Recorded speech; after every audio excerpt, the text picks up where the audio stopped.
درود دوستان نازنینم، خیلی خوش اومدیم به کانال آکادمی بهار عسکری و باعث افتخارم هستش که با یک آموزش فوق‌العاده در خدمتتون هستم.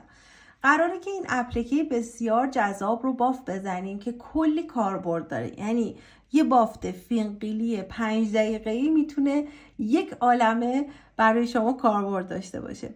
قبل از اینکه بریم بافت رو با هم شروع کنیم، حتما این کانال رو سابسکرایب کنید، چون این اولین آموزشی هستش که قراره برای چالش و پروژه مدرسه ما داشته باشیم. به خاطر اینکه فصل مدرسه ها نزدیک هست، قراره که کلی آیتم جذاب مربوط به مدرسه رو با هم ببافیم که نه تنها این آیتم ها خیلی بچه ها رو به ذوق میاره، بلکه خود من که 42 سالمه خیلی کیف میکنم و فکر میکنم این چیزهایی که بهتون آموزش میدم خیلی برای خود من هم کاربردی هستش. چند تا از چیزهایی که میخوام براتون آموزشش رو ضبط کنم رو بهتون نشون میدم، فقط ببینید چقدر بامزه‌ن، یکی از یکی بامزه تر. و قراره که طی روزهای آینده ما این چیزهایی که واقعا کاربردی هست که یک کوچولو بهتون نشون دادم، برای کسایی که کانال رو دنبال میکنن تقلب رسوندم، قراره که همه اینها رو با هم بافت بذاریم. اولین بافتمون یه بافت کوچولو و گوگولی موگولیه. خب ببینید بچه‌ها، این اپلیکیشن رو که بافت میزنیم شما میتونید این رو روی این گیره ها با چسب حرارتی بچسبونید. برای گیره دفتر خیلی مناسب هست، یا برگه های بچه ها رو میتونید با این مدل گیره ها با چسب حرارتی بعد از اینکه بافتش رو انجام دادید این شکلی روش بچسبونید، یا میتونید با چوب بستنی رو رنگ بکنید با رنگ اکریلیک و این اپلیکر رو برای این قسمت بالا استفاده بکنید و این رو به عنوان بوکمارک برای بچه ها در نظر بگیرید.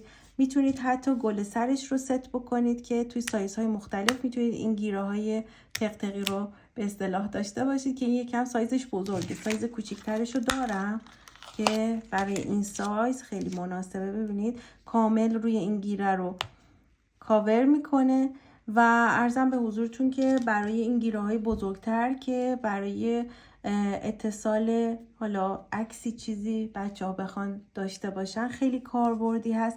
دیگه شما هر چیزی که فکر میکنید میتونید حتی از این قسمت پایین زنجیره بزنید و به عنوان بوکمارک بدون این مدل چوب بستنی ها استفاده بکنید. شاید ایده های دیگه هم به ذهنتون برسه، ولی این ایده هایی بود که من برای این بافت در نظر گرفته بودم. خب حالا بریم این اپلیکه خوشگل هویج رو با هم ببافیم. برای بافت یک کوچولو نخ لازم دارید که خب ترجیحاً رنگ نارنجی باشه برای قسمت پایین و برای قسمت بالا رنگ سبز نخ رو داشته باشه. من از کانوای یارن آرت جینز استفاده میکنم و قلاب شماره 3. برای شروع باید ماجیک رینگ بزنیم و توی این ماجیک رینگ باید اول 3 تا زنجیره بزنید که معادل یه دونه پایه بلند هستش. خب بعد از اون نخ پشت قلاب یه دونه دیگه پایه بلند میبافید و بعد از اون هم یه دونه دیگه پایه بلند رو میبافید. اینقدر بافت این اپلیکیشن آسونه که باورتون نمیشه. 3 تا پایه بلند میبافید که اولین 3 تا زنجیره یه دونه پایه بلند محسوب میشد. یه دونه زنجیره میزنید و مجدد 3 تا پایه بلند پشت سر هم میبافید. 1 2 و 3. خب بعد یه دونه زنجیره میزنید و باید یه دسته ستایی دیگه پای بلند ببافید و بعد یه دونه زنجیره. ببینید 1 2 و این هم سومین پای بلند. نخ رو میکشید و این اپلیکه قسمت وسطش رو بعد از اینکه یه دونه زنجیره زدید به این شکل باید متصل کنید به قسمت اول که این 3 تا زنجیره بود. ببینید این پای بلنده، این پای بلنده، این 3 تا زنجیره است که من قلاب و وارد زنجیره سوم میکنم و بعد بست میزنم. خب این از رج اولمون که باف زدیم. بچه ببینید این قسمت هایی که فضاهای تک زنجیره ایجاد کردیم جاییه که ما میخوایم بافت رج 2 رو انجام بدیم. برای همین من میام بست میزنم تا برسم به این قسمت. خب یعنی این رج رو از قسمت فضای تک زنجیره توی این قسمت اینجا بست میزنم و از اینجا شروع میکنم. خب حالا میام 3 تا زنجیره میزنم که معادل یه دونه پای بلند هست توی این فضا. بچه ها باید 3 تا پای بلند ببافم، یه زنجیره و مجدد 3 تا پای بلند. خب پس 2 تا دسته 3 تا پای بلندی توی این فضا میبافم و بین هر کدوم از این دسته های 3 تایی یه دونه زنجیره میزنم. این 3 تا زنجیره اول معادل یه دونه پای بلنده. بعد میام توی همین فضا و یه دونه دیگه پای بلند میبافم، میشه دومین پای بلند و سومین پای بلند. خب این دسته اول که 3 تا پای بلند هست، یه دونه زنجیره میزنم، دوباره میام 3 تا پای بلند تو همین فضا میبافم. خب فضا رو تغییر نمیدم، توی همین فضای تک زنجیره 3 تا پای بلند میبافم به این ترتیب. خب بعد از اینکه این 3 تا پای بلند رو بافتم، یه دونه زنجیره میزنم. این 3 تا پای بلندی که تو رج قبل داشتیم مثلا بهش کاری ندارم، ما توی این رج فقط توی فضاهای تک زنجیره باف میزنیم. توی فضای تک زنجیره بعدی میام 3 تا پای بلند میبافم، یه زنجیره، 3 تا پای بلند و بعدش هم یه زنجیره. ببینید 1 2 3 تا پای بلند میبافم. خب یه دونه زنجیره میزنم و بعد میام توی این فضا 1 2 و 3 تا پای بلند میبافم. خب توی یه فضا یه دونه زنجیره میزنم. در نهایت هم میام توی این فضای تک زنجیره آخر اینجا. خب بعد از اینکه این 3 تا پای بلند رو رد کنیم، اینجا یه فضای تک زنجیره داریم دیگه، درسته؟ میام اینجا و 3 تا پای بلند میبافم، 1 2 و 3، یه دونه زنجیره میزنم و بعد همینجا تو همین فضا 3 تا پای بلند میبافم، 1 2 و 3. خب بعد که این رو بافتم یه دونه زنجیره میزنم و بعد میام توی این فضایی که اینجا دارم بچه‌ها، توی این فضای اول یه دونه دیگه پایه بلند میبافم و کار رو تموم میکنم.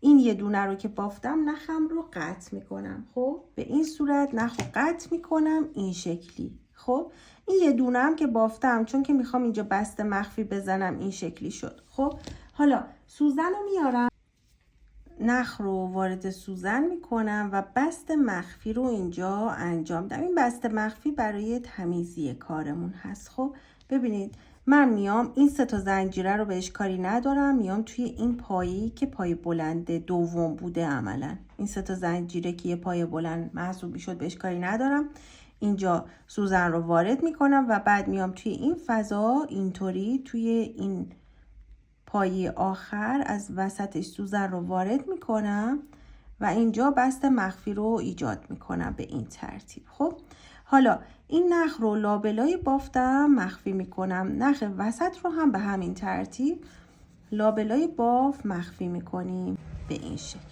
خب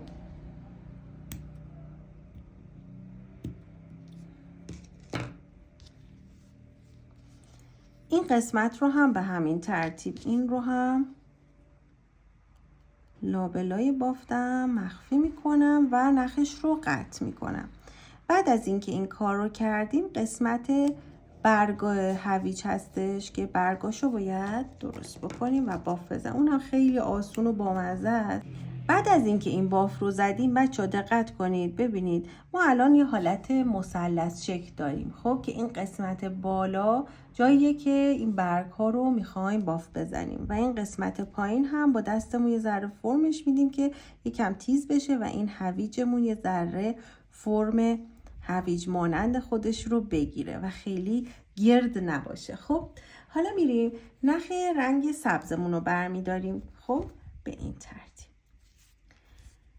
میایم این قسمت توی این فضایی که اینجا داریم قلاب رو وارد میکنم و بعد میام نخ رو وصل میکنم و 16 تا زنجیره میزنم. ببینید با یه دونه زنجیره این نخ رو اینجا مهار میکنم و بعد 16 تا زنجیره میزنم. این اولیش، این دومی، 3 4 5 6 7 8 9 10 11 12 13 14 15 16. خب این 16 تا زنجیره رو که زدم میام توی همین فضا و یه دونه بست میزنم. خب یعنی نخو میگیرم از اون حلقه که روی قلاب بود رد میکنم. اولین برگ اون شکل دوباره 16 تا زنجیره، 1 2 3 4 5 6 8 10 12 14 و این هم از 16مین زنجیره. دقت کنید وقتی میخواین زنجیره رو متصل کنید روی کار به طرف خودتون باشه. خب قلاب رو وارد این فضا میکنم، نخو میگیرم و از تو حلقه که روی قلاب هست این رد میشه و این میشه دومین برگم. حالا دوباره 16 تا زنجیره.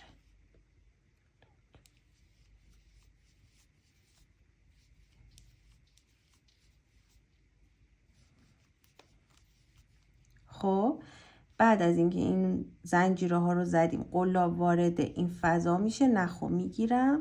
خب بعد از تو این حلقه عبورش میدم. خب حالا یه دونه زنجیره میزنم و نخ رو قطع میکنم و اینطوری در میارم. خب حالا این دوتا نخی که اینجا داریم رو گره میزنم به هم و بعد میام این نخ اضافه رو لابلای بافتم مخفی میکنم. حالا این اپلیکه رو برای هر کدوم از آیتم هایی که خدمتتون عرض کردم میتونید استفاده بکنید. میتونید برای گیره، برای بوکمارک، برای هر چیزی که فکر میکنید، گیره سر استفاده کنید که دیگه ابتدای آموزش خدمتتون عرض کردم. بچه ها حتما کانال رو سابسکرایب کنید، منتظر آموزش هایی که بهتون گفتم حتما باشید. آموزش ها بی نظیر هستش و خودم خیلی ذوقشو دارم.